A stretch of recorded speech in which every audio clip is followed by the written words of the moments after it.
Hello again, all you amazing slashaholics. I'm Jenny. And I am Hallie, and we want to wish you all a very Merry Black Christmas! That's right, Slasher fans. Today we are going to dive deep into the classic Canadian holiday horror film from the legendary Bob Clark, who, by the way, also directed the probably one of the most iconic and most watched films every Christmas season, just simply because... Thanks for that, Turner Network. Yeah, played 24 hours a day. He also directed a Christmas Story, which is incredible. So we know that this man has a thing for Christmas, at least. Yeah, I would say so. So with that being said, let's get right into this and unpack the 1974 film for all the gritty, creepy, skin-crawling beauty that it is. Yeah, by the way, the subtitle for this says that if your skin doesn't crawl, then it's on too tight. Yeah. It's definitely a skin-crawling movie, for sure.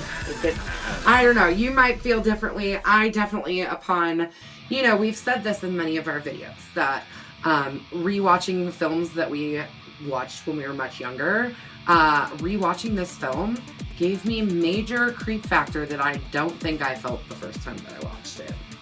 See, I don't know that I think it's because I look at films differently now, you know? I don't know that I've actually watched this before now, but watching it, I felt like I had. Yeah. And I know I've seen the 2006 remake, but that's different. It is very different. But this one starts off with a creepy factor as an unseen man climbs the exterior of a sorority house where a Christmas party is being held inside, and he enters the attic. The house phone rings, and Jess, Bradford, answers to discover it's an obscene phone call from a person who has called before, known as the Moaner. I think anytime you get creepy phone calls from someone that you don't know, it's just, it sends the shivers down your spine. And clearly these girls have been getting phone calls from this man for a while, and, it continues throughout the movie, so... Jess calls all the other sorority girls down while she's got the phone to her ear, and they all stand around and listen to the caller moan and grunt and rant and scream in all these really weird voices. And initially the girls are pretty startled by the caller, but then Barb grabs the phone and basically just cusses them out. And let me tell you, Margot Kidder, who plays Barb, is fantastic in this movie. She's such a little spunky, hilarious, like everything that comes out of her mouth is just funny. So anyway, she gets on the phone and she ends up, kind of yelling at him, and in a really low tone, he threatens to kill anyone. Just kind of creepy. A younger student, Claire Harrison, suggests that the caller could be a rapist and that we shouldn't antagonize him because it's just egging him on. Yeah, that is kind of a little creepy too. Before she heads back up to her bedroom to pack her suitcase because she's going home for the holidays. Yes, her dad's supposed to be picking her up the next day. Right when she leaves, Mrs. McHenry, the house mother, arrives and is immediately given what is now considered a very vintage-style nightgown by the girls. Yeah. But she calls it basically lingerie. A meow. She calls it lingerie. But she's very clearly not, excited about this. You can see it in her face. By the way, I love Mrs. Mack. I think she's freaking hilarious. As Claire goes upstairs and starts packing up all of her things, she does not notice that the intruder that had climbed into the house earlier has snuck into her room. And eventually she hears what she thought was Claude the cat. Claude tends to, the thought of Claude the cat tends to get everyone in trouble. Mrs. Mack and Claire both, they're looking for Claude, and they end up I think they use Claude as a MacGuffin. Yeah, for sure. Absolutely. So anyway, she thinks she hears Claude the cat and goes to the closet slowly and has her face covered by a plastic dress bag and is smothered to death. Then the killer actually takes her body and puts her body in a rocking chair up in the attic, and it's really funny. It's like one of the most iconic shots. This is it, but on some of the older copies, like the older movie posters and stuff, it's just a picture of Claire with the bag over her head. I'm like, are we going around it? So it's it's very much the iconic shot that everybody remembers from this film. Definitely, because it was the first murder. Yeah, exactly. The following morning, Claire's father arrives to take her home for the Christmas break, but she fails to show up. Mrs. McHenry assumes Claire went to the fraternity house for a party and helps Mr. Harrison look for her. Yep. But later that day, Jess, I'd say she's probably, she's our final girl, right? I mean, she's the main, I'd say she's mostly the main character. We follow her more than anybody else in the film. Oh, definitely. So she goes to the conservatory to meet with her boyfriend, Peter, and tells him that she is pregnant, and she is not keeping the baby. She would like to have a shmishmortion. But this makes Peter really angry. And he basically says, we're going to talk about this more later. In town, Mr. Harrison, Barb, and Phil attempt to report Claire as a missing person to Sergeant Nash, who doesn't take them seriously until Chris... Nash is such a twat. Oh my god. He's such He an really idiot. is. He's just so dumb. No, he really is. He doesn't take them seriously until Chris Hayden, Claire's boyfriend, barges in angrily later that night and demands something be done about Claire's disappearance. Yeah. And honestly, I would hope that somebody would do the same for me. If I would hope so too. Yeah. I mean, you can't... Yes, to an extent, you can just say she's a college kid. She could just be studying somewhere, partying somewhere. But these people know her. Mm-hmm. They know that that's not the kind of person that she is. That if she's not around and we can't find her, something is wrong. Right. At the police station, they learn that a high school girl, Janice Quay, I think it's called. I'm not even gonna mention. Quay? I don't know. Queefy. Mm-hmm. Yeah. Has also vanished. I don't know that she necessarily vanished. I think she was actually found murdered. Well, she was reported missing at that point. This was like right before they started the whole big search party. And basically they kind of combined search parties to look for Claire and for Janice at the same time. In which case, you know, I mean, at that point all the sorority sisters that are still there, so Phil and Jess, and well, Barb was pretty freaking drunk, so they put her to bed at home. But they, you know, they all went out to help search for both Claire and the missing teenage girl. So, meanwhile, though, the house mother, Mrs. Mack, ends up looking for Claude the cat, thinking that she found the cat again. Told you, MacGuffin. I know. For those of you who don't know, MacGuffin is a plot device that furthers the story. Yep, just helps to bring the story along a little bit more and carry things through. We'll also talk about red herrings in a little bit too, because we've got a major obvious red herring in this film. But anyways, so Mrs. Mack, she ends up going up into the attic and finding Claire's body in the rocking chair.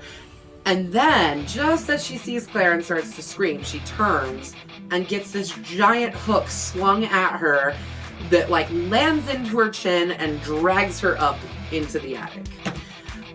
Which is pretty freaking, I don't know. I think that's probably my favorite kill in the movie. It looked cool, but it's not plausible. No, it's certainly not. Certainly not. I mean, there's no way in hell that guy could have gotten it perfectly. That dives into what Walt Disney used to call the plausible impossible. Yes, exactly. Where it's possible, but only in like a cartoon land. Exactly, which I think is why a lot of people, well, for me personally, I like horror because it takes me out of things.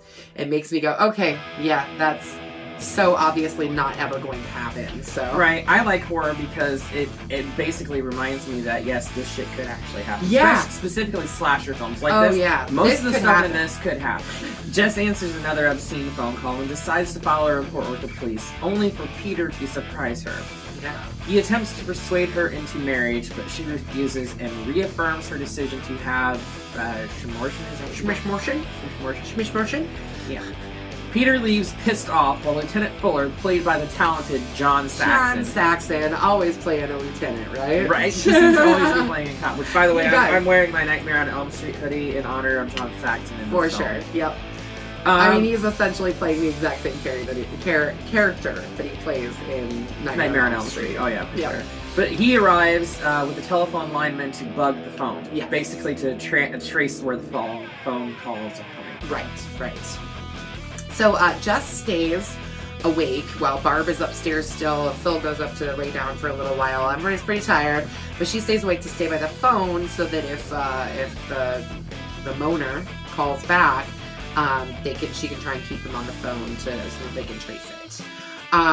But she hears Barb upstairs, like, having an asthma attack. Essentially starts screaming, running. Jess runs upstairs to help Barb, gets her inhaler and whatever, and gets her calmed back down and heads downstairs and hears carolers at the door. So she goes and enjoys the beautiful singing, and actually they sounded really wonderful. For kids caroling in the winter, they sounded pretty good. Anyways, so she stands and listens to the kids singing carols, but the carols are drowning out the sound of Barb being stabbed to death with a glass unicorn statue, which is another just iconic kill. I guess all of the kills in this film are pretty. Well, I mean, when you take a film that's from 1974, it's almost 50 years old, most of it is going to be iconic. Yeah, for sure. Us, for sure. And you can see where other films have either paid tribute to Black Christmas or just straight up stolen stuff from them. Mm-hmm. Jess experiences another nerve-wracking phone call. Why is she the only one answering the damn phone in this movie? Seriously. I don't know. I mean, she is our main character, but I mean, there's other people in the house. Other people should be answering this phone. Right. I guess it just reaffirms that she is the final girl. That's right. But in which the caller basically rehashes an argument that she had with Peter verbatim. Yeah, basically, like she had said to Peter, "It's really no different than removing a wart." Or maybe it was Peter that said that to her. I can't remember. But he was like, you're treating our baby as if you would treat a wart that's being removed. Mm-hmm. And then the caller says, like, basically the exact same line back to her. Right. Lieutenant Fuller calls her to say that the attempt to trace the call failed and theorizes, well, they both kind of assume that Peter could be the one that's responsible for all these obscene phone calls. Yeah. And this is where we are going to be starting to see what is commonly known in the horror genre is the red herring. Right. Where we are being misdirected to think that it is Peter. Mm-hmm. Even though, I mean, like, she clears it up later. She's like, there's no way Peter was right here when the police were right here, I mean, he couldn't have been making the phone calls. Right. She does clear it up, but still, a red herring he is, because he comes under suspicion again. Oh, very, very much many so. times. Very much so. After Jess and Phil are spooked by a couple of search party members. Yeah, those why guys. Are they carrying fucking guns? I know, and they just showed up because they were wanting to, like, mess with the sorority girls. Oh no, like 100%, they were just trying to 100% for sure. But still, like, what? Don't go standing outside of somebody's window with a freaking gun. You're liable to get shot. My house, he will get shot. Right? They set out and lock every door and window in the house. Phil sees Barb's door close and goes to check on her, only for her to be killed off screen. Yeah. Sucks that Phil didn't get a really cool murder. She just kind of dies. Like, goes in the room and then, whoop, she's dead.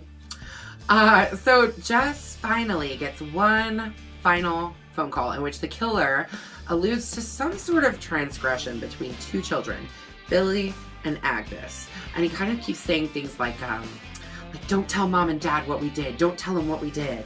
What about the baby? What about the baby? I mean, it gets to a point where it's like, oh, what did these kids do? And it makes your mind, what I love about this film is that it gives the viewer the chance to fill in all those blanks themselves. Right, because, mind you, none of the questions get answered. Mm-mm. No, by the end of the film, you don't know anything. You don't know what's going on. You don't know who they were or what. I mean, it really, but not only does it leave you to the chance to discover and make your own conclusions, but there's also not a lot of actual on-screen kills. Mm-hmm. Like, they show the aftermath, the before and after. There's just not a ton of blood. It's very much left for the imagination, and I think that was on purpose. Well, it was on purpose for one, but it was definitely done in that manner to reduce the rating. Right. Because at that time, 74, there was R and G, PG. PG. That's it. There was no PG-13. Yeah, there was no in between, and they were trying to not have an R-rated film. Mm-hmm. But, I mean, a lot of people were trying to not have an R-rated film. We talked about this with Texas Chainsaw Massacre, that they very much stayed away from putting any kind of blood and gore and things like that on the actual screen. Is it R-rated? I was gonna say, I remember a few F-bombs being dropped. Yeah, well, and the C word. It was the first time the C word had been used, like, exclusively on TV and apparently, or in a film, and apparently they had to cut it out for a couple of different countries in order to get it released. We're looking at you, the UK. Anyways. See you next Tuesday. So this final call is long enough to be traced, and basically it's a matter of call this person, call that person, call this person, call that person. The call is coming from inside the house. This is not the very first time that trope was used in films. Wasn't it When a Stranger Calls? No, When a Stranger Calls came out in 79, so that was after this. And When a Stranger Calls only is good for about 20 minutes, and that's the 20 minutes that basically rips off this film. The rest of the film is crap. I mean, it's not crap, it's just not good compared to the first 20 minutes of the film. But, anyways, that whole trope of the caller is inside of the house, this is where it really became popularized. This was the first time that people really got to have that, oh my god, someone can call from inside of your own house? I mean, I didn't know that when I was a kid. I'm sure it was probably something that was more common, especially in a sorority house. They actually mentioned that Mrs. Mack had her own phone with a different bell from upstairs. Mind you, kids, we're talking about the landline 80s. phones. Yes, landline phones. Actual Not phones cell that are phones. hooked into a wall. Yes. Yes. Not ones that can record video and take music everywhere you want to go. Yeah. I mean, like how we're recording this video? No way. Anyways, concerned for Barb and Phil, she ventures upstairs where she discovers the bodies. Jess? Which, okay, that part. Detective Nash calls her and says, do not go back up into the house. Hang up the phone and go outside. What's she freaking do? Well, she goes upstairs instead of going out the front door. Just like she violates the rules. Yeah? She violates the rules. She established the rules. Really, let's be honest here. She didn't violate any rules. She established that one. That's a new trope that came from that film, for sure. All right. Jess sees the killer's eye through a door crack. In Barb's room. As he slowly begins to close it on her, she slams the door in his face and runs downstairs. Jess flees into the basement and locks it as the killer bangs on it. Again, locking yourself into places that she should not be locking herself into. Right, because most houses only have one way into a fucking basement. Yeah. She then hears footsteps walking away and presumably the front door opening. Yeah. However, when she walks downstairs into the basement, Jess sees Peter in the window. Like yelling for her. Jess, are you in there? Are you in there? Please. What's going on? And calling her name, and then he breaks the window and comes down into the basement. Now, if you were in Jess's position and you had even the tiniest little inkling that Peter might be the killer, I'd be freaking the fuck out too. So she takes a fire poker, and essentially she ends up killing him. Right? I mean, or at least very seriously injuring him. She injures him. I don't think she killed him. Yeah, I don't know that she killed him, but he's on top of her with that bright red blood. And, because people didn't know how to make blood back then. Yeah, that's okay. They didn't know how it was going to look on screen. Well, it was Connected Stand. Yeah, that's true. But yeah, then the police show up and find her in the basement with Peter on top of her. And I believe the implication is that everyone believes that it was Peter, even though we all kind of know that maybe it wasn't. So the police arrive, as Jenny so eloquently stated.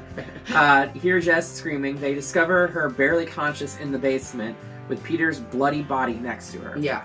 Believing that Peter was the killer, they put Jess to bed, sedated. Wait, what? That whole thing makes me so mad. One, if you're going to sedate her, put her in a freaking hospital where you have nurses and doctors there to make sure she's okay. They sedate her, and this house is like full of people. There's so many people in this house. Like, it's loud and obnoxious. The caller was coming. So if it's not Peter, from inside the house, so they fucking leave her there. They leave her alone in the house. So they do kind of like a cop standing guard outside. That's like the only thing, and she's asleep in this house. And then roll credits. I mean, well, the voice is heard coming from the attic. Yeah. Implying that the killer may still be alive. Phone call. And so we know that Peter was not the killer because even if he didn't get killed by Jess, they arrested his ass and he was not anywhere to be seen. So we're left at the very end of the film with Claire and Mrs. McHenry's body still in the attic. The cops don't even search the fucking house. I don't understand it. I understand it's 1974, but there is so many things that are wrong with the way they've done it. But they still have not found Claire. They still have not found Mrs. Mack. Why wouldn't you search the entire house top to bottom? Exactly. Top to bottom. I mean, that's just standard police work. Not even good police work. That's just standard police work. Like the very basic of police work. And they couldn't even do that. So there's 2 dead bodies still in the attic. The killer, the real killer, is still on the loose. And Jess is alone in the house. And the movie ends 100% ambiguously with no clear ending. And you know what kind of bothers me about them leaving Jess there too is that Claire's dad goes into shock and they take him down the stairs and everything. They're like, we need to get this man to a hospital. But we can leave a sedated who's been attacked. 20-something who's been attacked laying in her bed. Well, granted, I mean, I'd rather be in my own bed than a hospital bed personally. I've spent a lot of time in hospital beds just recently and I don't like them. But it would be so much safer for her to be, taken care of instead of just a doctor coming and sedating her at the house. The whole sedation thing is, again, 70s, different time frame, different rules. True. And we weren't alive then, so we don't know what things were like back then. That's true too. We are still young enough to not have been alive. Speak for yourself, you're not 40 yet. But really, I mean, we are left with a super ambiguous ending. Where we don't know if she's going to be attacked. Honestly, I feel like they left it that way to make a sequel that never materialized. Yeah, well, actually, I was reading that originally the studio behind this wanted Bob Clark to change the ending. They wanted to have a more definite ending, and he refused. And luckily for him, it worked that he refused because I really like the ambiguous ending. I think it leaves the viewer's mind to race with what's going to happen. Oh my gosh, is that really how it ends? We can't just end right there. What's going to happen to her? And I love when films do that. I really do. I love when films kind of come to not really an abrupt ending, but an ending where you're still wondering. Scratching your head. Yeah, you're still wondering, and it leaves you to be thinking about it for, days, weeks, months, depending on the rest of your life, depending on how badly the movie scars you. Anyways, I mean, it's kind of true. Yeah. So I mean, that's essentially the film. What did you think of it? I mean, what are your thoughts? I know it's one of those films that is it's a classic. It's a seminal film that I think everyone that likes film, regardless of whether you like horror or not, should see it, because I don't think it's so violent that it's not put off by it. It's not extremely violent. I can tell you, it did kick off the holiday horror craze. Yeah. So I mean, we had Halloween shortly after that. So we get Halloween, Friday the 13th, April Fool's Day, Mother's Day. Then in the 90s, we get the Leprechaun movies revolving around St. Patrick's Day. So it totally kicked off the holiday horror craze. Yeah, for So sure. I give it massive props for that. Yeah, absolutely. The acting, I thought, was for the most part pretty good. Yeah, I would agree with that. I absolutely love Olivia Hussey. I think she was just so great in the role of Jess. And Andrea Martin, who plays Phil, is just this cute, sweet little thing. And, for me personally, I've seen her in so many things since then. And actually, doesn't she play Mrs. Mack in the 2006 remake? She might. I think she does. I'm pretty sure. But yeah, she's just kind of been sprinkled through. She's always a little character actor, but I absolutely love her too. And of course, Margaret Kidder, who went on to famously play Lois Lane in the Christopher Reeve Superman, and obviously John Saxon. Yeah, John Saxon, who is a horror icon and forever the lieutenant. Apparently. Right. And I mean, it's not just that. I mean, wasn't there a Fulci film or something, like an Italian film where he played a cop too? Yeah, it was either Fulci or Dario Argento. Yeah, I can't remember which one it was, but I just recently seen something about that, or maybe even watched the film. I don't know. I watched so many horror movies that sometimes I lose track of what I've actually watched and what I haven't. Yeah, it's a curse when you do this for a living. So with all this being said, how are we going to rate this? I give it a bloody machete up. I give it a bloody machete up as well. It's just something that you need to watch. It is a classic, and it is something that I have put into rotation as a holiday film. Yep, it's part of required Christmas viewing. Anyways, So with that, we are done. We are done with that one. What are we doing next, Allie? Well, you know, Christmas is upon us, but New Year's is around the corner. It sure is. It's always right around the corner when we're talking Christmas. Yeah. So I thought we'd continue the tradition of holiday horror with 1980s New Year's Evil. Awesome! I know a lot of you have probably never even heard of this film. I had not heard of this film. Guess I didn't pin in too well. I had not heard of this film, honestly, until last year or whatever, when Eli Roth was doing History of Horror. Mm-hmm. Yep, and I've never seen it. So as we are preparing, I think we're going to watch this together. Seen this. Neither one of us have never seen this. Yep. So this is going to be very interesting, as this is going to be something that neither one of us have seen until literally right as we're getting ready to review for you guys. So this will be a fun one. It'll be like a different than all the other ones where we've seen it 100 times. Right. So this is going to be fun. I'm excited. Very, very excited. So, I do believe that we said we were going to announce the winner of our Ash Williams Funko Pop. We sure were. Now, I'm a little disappointed that a lot of you people... We didn't get a whole lot of comments, but we did get some, and that's great. And we've been dying to give this away to one of our lovely people. So let's go ahead and see who our winner is. You gonna hit that random button? And the lucky winner is Sid. Sid! I think I remember Sid. I think we met her. Oh, we met her at the Comic-Con, right? The QuadCon. Yeah. So Sid, be on the lookout for messages from us to claim your little Ash Williams Funko Pop. Yay! If I'm not mistaken, too, she was born after Scream. She's named for Sydney. Yeah, if I remember correctly, she was named after Sidney Prescott. So this girl loves horror. Yes. So congratulations, Sid. Be on the lookout for our next giveaway. We'll be announcing that here. In our next video. Hopefully show it off in the next video, but we will be announcing that very soon. So until then, be sure to slash that like button, stab the subscribe button, and ring that grave bell so you can stay notified on all of our videos. And we will see you in the afterlife.